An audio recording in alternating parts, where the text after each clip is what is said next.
নমস্কার, কেমন আছেন সবাই? পূজা সিল্কি কিচেনে আরও একটি নতুন ব্লগে আপনাদের সবাইকে স্বাগত। আজকে হচ্ছে শ্রাবণ মাসের শেষ সোমবার। তো আজকে বাড়িতে পুজো। এই 3টে সোমবার কোনো রকম পুজো দিলেও আমি কিন্তু চেষ্টা করি শ্রাবণ মাসের শেষ সোমবারটা একটু ভালোভাবে পুজো করার। তো আজকে বাড়িতে পুজো, আয়োজনটা সকাল থেকেই শুরু হয়ে গেছে।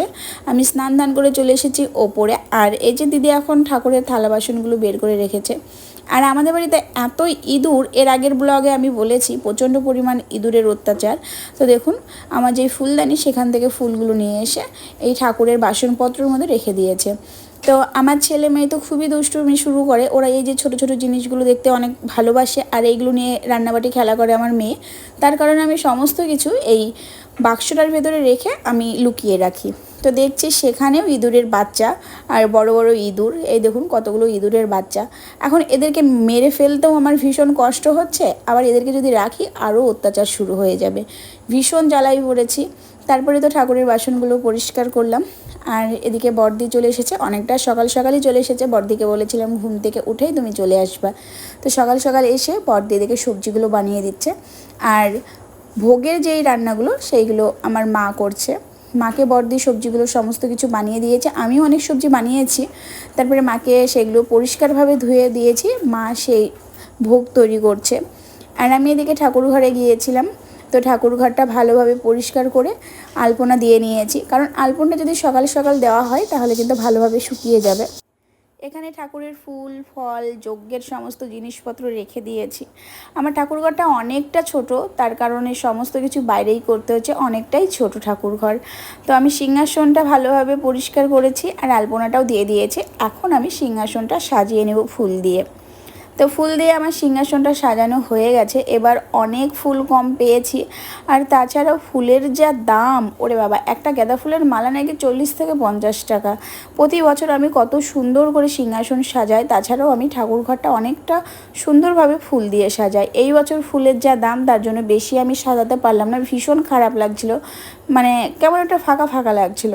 তবে ভগবান যতটাই গুছিয়ে দিয়েছে ততটা নিয়ে আমি সাজিয়েছি। তারপরে চলে আসলাম এখন ফল বানাতে। দিদিকে দিয়েছি নারকেলটা বানাতে, কারণ এই নারকেলটা আমি বানাতে পারি না। তার জন্য দিদিকে বললাম তুই এটা বানা, আর আমি এদিকে ফলগুলো বানাচ্ছি। তো এই যে শেষদি, এটা আমার, ওটা বড়দি। শেষদি ছিল নিচে রান্নাঘরে, শেষদি আর আমাদের রান্নার মাসি রান্না করছিল। আর যেহেতু আজকে আমি পুজোর জন্য এসেছি ওপরে, তার জন্য আমি আর নিচে যাইনি, কারণ নিচে এঁঠোঘাটা চারিদিকে ছড়ানো আছে। আমি আর নিচে যাইনি, ওপরেই ছিলাম। তো ঠাকুরমশাই চলে এসেছে। ঠাকুরমশাইয়ের আসার কথা ছিল 12টার সময়, মানে 11টা থেকে 12টার সময় আসার কথা। তো আসতে একটু দেরি করেছিল। ঠাকুরমশাই আসার পর সমস্ত কিছু গুছিয়ে নিয়েছিল, যেগুলো অপূরণ ছিল, মানে যেমন নৈবেদ্য তৈরি করা, সেগুলো ঠাকুরমশাই করে নিল। তো আমাকে বললো তুমি যদি ওই সংকল্প করো তাহলে শাড়ি পরে চলে এসো তাড়াতাড়ি রেডি হয়ে। তো আমি সবুজ শাড়ি পরে নিয়েছি। এই শ্রাবণ মাসে সবাই দেখছি মানে পুজোর জন্য সবুজ শাড়ি সবুজ জুড়ি সমস্ত কিছু পরে রেডি। তো আমি ভাবলাম লাস্ট সোমবার বাড়িতে যখন পুজো হচ্ছে একটা শখ করে সবুজ শাড়ি নিয়ে আসি। শাড়ি পরে আমি চলে আসলাম ঠাকুর ঘরে। এসে দেখছি ঠাকুরমশাই এখানে সমস্ত কিছু ভোগ সাজিয়ে নিয়েছে। আর এখন কি হচ্ছে বলুন তো, এখন এই যে কলকের ভিতরে গাজা আর কর্পূর দিয়ে ভোলানাথকে সেটা দেওয়া হচ্ছে। ভোলানাথে তো ভীষণ পছন্দ হচ্ছে গাজা। তো আমি গাজাটা এনেছি, মানে ঠাকুরমশাই বলেছিল, আর প্রতি বছর এটা দেওয়া হয়। আর সিদ্ধিও ছিল। গাজা সিদ্ধি মদ এগুলো নাকি ভোলানাথের ভীষণ পছন্দের। তো সেই সব জিনিসপত্রগুলি দেওয়া হয়েছে, যেটা ভোলানাথের পছন্দ সেটাই দিয়েছি। আমার ভাই যখন এই জিনিসপত্রগুলো নিয়ে আসে, মানে এই যে গাজা আর এই মদের বোতল যখন নিয়ে আসে, তখন আমাকে বলছিল তোর ঠাকুর খেলে দোষ নেই আর আমরা খেলেই দোষ। আমার তো ভীষণ হাসি পাচ্ছিল এই কথাটা শুনে।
পুজোর পর যজ্ঞ হলো, তারপরে অঞ্জলি দেওয়া হলো, তারপরে আমরা নিচে এসে একটু জল বাতাসা মানে শরবত নিয়ে আমরা কিছুটা রেস্ট নিয়ে তারপরে প্রসাদের সমস্ত জিনিসপত্র নিচে নিয়ে এসেছি। এখন আমরা সবাই মিলে ভোগ খাচ্ছি। আর সত্যি কথা বলতে সব সময় না ভিডিও করা যায় না, এই যে সারাদিন না খেয়ে উপোস করে পুজো করে তারপরে আর ইচ্ছাও করছিল না যে ভিডিও করি। তারপরে আমরা অঞ্জলি টঞ্জলি দিয়ে নিচে গেলাম, একটু রেস্ট নিলাম। তারপরে এখন আসলাম ছাদের উপরে, দেখছি যে ওপরে আর কি কি বাকি আছে। তো দেখছি দিদি সমস্ত কিছু গুছিয়ে নিচে নিয়ে গেছে। তারপরে ভোগ খাওয়ার পর আমরা না অনেকটা সময় রেস্ট নিয়েছিলাম দুপুরবেলায়। আসলে উপোস থাকলে ভীষণ ক্লান্ত লাগে, ভালো লাগে না। তারপরে আমরা এখন লুচি তৈরি করছি, কারণ ভোগের সাথে লুচি দেওয়া হবে। ওপরে যে লুচিগুলো তৈরি করা হয়েছিল খুবই অল্প তৈরি করা হয়েছিল। এদিকে দেখছি সোমাদিরা এসেছে, আর সোমাদিদের আসার কথা ছিল পুজোর সময়, তো পুজোটা হয়ে গেছে। আর সোমাদিরাও বাড়িতে পুজো করছিল, তার জন্য ওদেরও আসতে অনেকটাই দেরি হলো। তো ওরা চলে এসেছে। এখন এই যে লুচিগুলো ভাজা হচ্ছে, এই গরম গরম লুচি ভোগের সাথে দেওয়ার জন্য কিন্তু ভাজা হচ্ছে। তো ওরা আসলো, তারপরে সবাই মিলে আবার একসাথে খাওয়া দাওয়া করলাম, কারণ ভোগ খাওয়ার পর না আমরা কিছু খেয়েছিলাম না, তো লুচি খেলাম সবাই মিলে।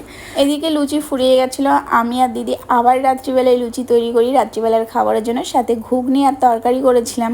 আর আজকে আমার ছেলে মেয়েগুলো না এত শান্ত ছিল, মানে ওরা ঘরের ভেতরেই ছিল, ঘরের ভেতরেই খেলা করছিল, বাইরেও আসেনি। পুজোর কাছে গিয়েছিল, পুজোর সময় প্রণাম করে চলে এসেছে। তো আজকে মানে এই পুজো আমরা ছাড়া আর ওদের কোনো ভিডিও নিতে পারিনি, আর ভিডিও নিয়েও নি। আমার ওই যে পুচকো অরিও, সেও কিন্তু আজকে খুবই শান্তশিষ্ট ছিল, ওকে খাবার দিয়ে গেছিলাম, ওর চুপচাপ খেয়ে ভাই আর দাদা বোনদের সাথে খেলা করছিল। তো এই ছিল আজকের ব্লগটা। কেমন লাগলো কমেন্ট করে কিন্তু অবশ্যই জানাবেন, আর ভিডিওটা ভালো লাগলে একটা লাইক কমেন্ট শেয়ার করে দেবেন। সবাইকে টাটা। চলুন ভিডিওটা এখানে শেষ করলাম, দেখা হচ্ছে পরের ব্লগে।